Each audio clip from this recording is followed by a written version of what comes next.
Welcome to the Truth Report. I am David Chase Taylor. I am reporting live from Zurich, Switzerland, where I've applied for asylum since the release of my book, The Nuclear Bible. You can go to nuclearbible.com and download it today.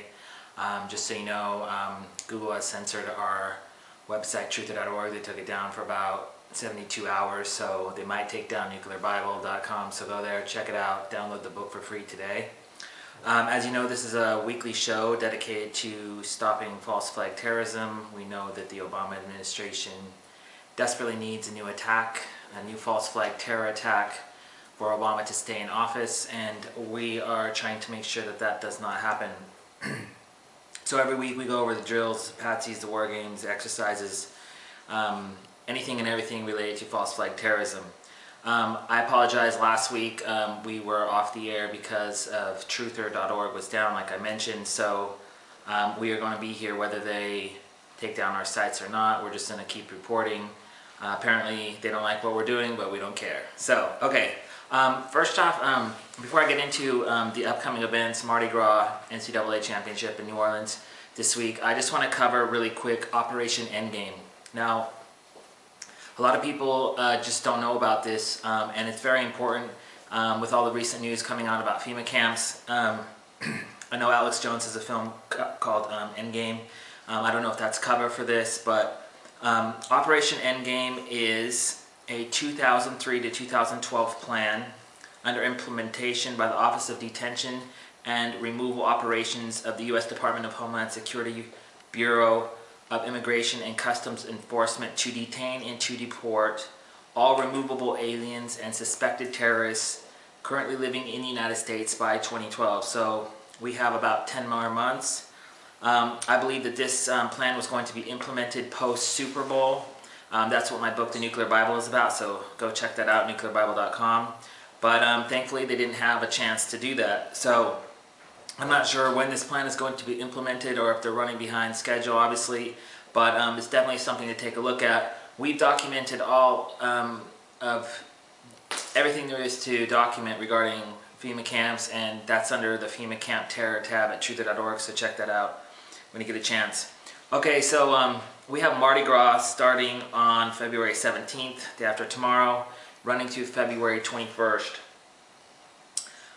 Mardi Gras is, for people that don't know, that are watching this internationally, it's a huge party in New Orleans, and there's been a number of incidents, mainly an ignored Mardi Gras terror warning. There was a live feed coming out of Mardi Gras, and supposedly this cop is watching this live feed in New York and sees this briefcase sitting in Mardi Gras, and it sits there for hours. And he allegedly calls up the FBI, DHS, the local police, and it's still sitting there, And they made this huge to-do about it in the Washington Post from October 5th, 2010. And basically the headline says, FBI, DHS, New Orleans police ignore citizen bomb warning. So there's going to be a lot of people there. And if something does happen, we might look to what is called Project Exodus. Now, this is a group of 200 or so police officers, 195 of them are white guys, and they are basically of a volunteer group, and they're basically to fight terrorists one-on-one, go figure. And quote, a mostly white group of ex-police volunteers with a .50 caliber machine gun, and they're inspired by the book of Exodus in the Bible. So I'm going to get more into them in a second, but we have Mardi Gras coming up, 17th to the 21st, and then in March we have March 13th to April 2nd we have March Madness, and that's going to be happening in the Superdome. So if something does happen, we need to just remember that this group is basically, they state that it's a militia, but they basically state that they're the opposite of a militia. And they are allegedly ahead of the curve when it comes to fighting Islamic extremists. So just a little bit more on them. They state that homegrown terrorists are in our midst in New Orleans. And with easy accessibility to the internet, it is quite possible for these local and international terrorists to form a national or multi-location attack on our nation at any given moment. And there have been cells of people operating within the parish in New Orleans that have been trained as terrorists and that went overseas to be trained as terrorists. So you got to ask yourself, why do they know so much information about these terrorists unless they are the terrorists? Go figure. But anyway, so and they state that terrorists tend to strike anywhere and everywhere, and the guy that's running it says that's not a state of paranoia or anything like that. So just to keep your eye out, and there's been a number of drills going on in New Orleans. So if something does happen, they've been drilling for bioterror attacks. So Mardi Gras would be a perfect place for a pandemic to start, or something like that, something to release some sort of an agent down there.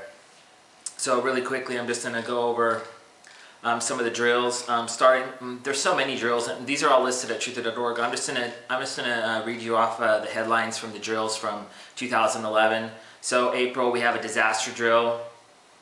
Another disaster drill in May, another disaster drill in May 20th. So 2 disaster drills in May. Then we have airport holding a disaster drill for an explosion at an airport. These are all in Louisiana. And then another massive disaster drill. And this one was interesting because it's on July 1st, 2011, and they were practicing for mass vaccinations of 22,000 people. Receiving life-saving medication. That's about 1/3 the size of the people that can fit in this in the Superdome there. So I don't know if something happens in New Orleans, it's going to either happen Mardi Gras or obviously the Superdome. So that one caught my eye. And then they got others drills going on in Shreveport, Louisiana. And just major like disaster drills all over the state. You know, they can't make them all bioterrorism because then people will catch on, but a lot of them going on, and also urban search and rescue drill. So just looking forward a little bit, you can check it out on truther.org, but there's basically sorry, my cat wants to be on camera, but basically they've done a new remodel of the Superdome, and there's a possibility that it could be demolished. I have the evidence there of who's doing the reconstruction and stuff like that, so just check that out at truther.org.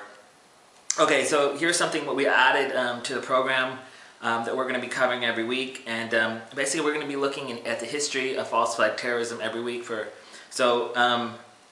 In 1898, this would be the 124th anniversary, I believe, of the USS Maine attack. So people have been talking about maybe the USS Enterprise will be hitting a false flag terror attack.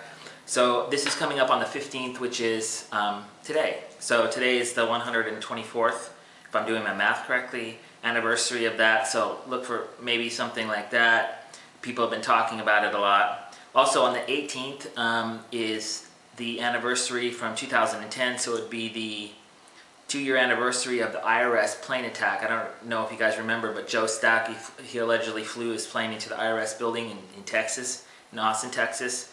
And people have always said that there was like 2 people in the plane, I believe, or there was no bodies in the plane, I forget. But there's something really fishy going on about that, and he wrote like this huge manifesto. And then coming up on the 21st, we have the 1965, Malcolm X was assassinated, and if you check that out, you're going to find out there's a conspiracy there too. So we're going to be taking a look at these. We also have a couple more coming up this month, actually, on the 26th. The World Trade Center attack from 1993, got an anniversary on the 26th of February for that. And then the major false flag, the Reichstag fire, 1933, that's coming up on the 27th.